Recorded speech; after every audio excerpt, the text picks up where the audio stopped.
तर हाय मित्रांनो हा व्हिडिओ त्याच्यासाठी आहे जो सध्या आहे ना व्हिडिओ बनवतो. इंस्टाग्राम असेल, फेसबुक असेल, यूट्यूब असेल, कुठं पण सोशल मीडियावरती जो सध्या व्हिडिओ बनवतो आहे ना, हा व्हिडिओ खास भावा तुझ्यासाठी आहे.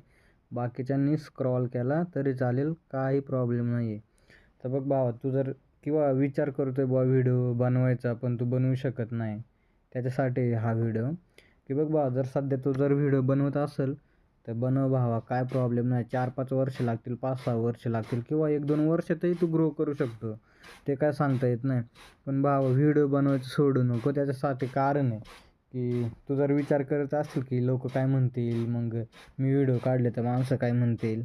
तर बघ भावा, 4 ते 5 वर्षात तू जर व्हिडिओ कंटिन्यू काढत राहिला तू 100% ग्रो करशील. याच्यात काहीच हे नाही आहे की तू नाही करू शकत. परंतु फक्त भावा, लोक काय म्हणतील ना तेवढं विचार डोक्यातून काढून टाक. कारण त्याला आहे ना, समजा सध्या तू टपकला, सध्या तू मिळाला, कुणाला फरक पडणार आहे? आपल्या आईबापांना आणि फॅमिलीला, बरोबर आहे. बाकीच्या लोकांचं काय घेणं देणं नाही भावा.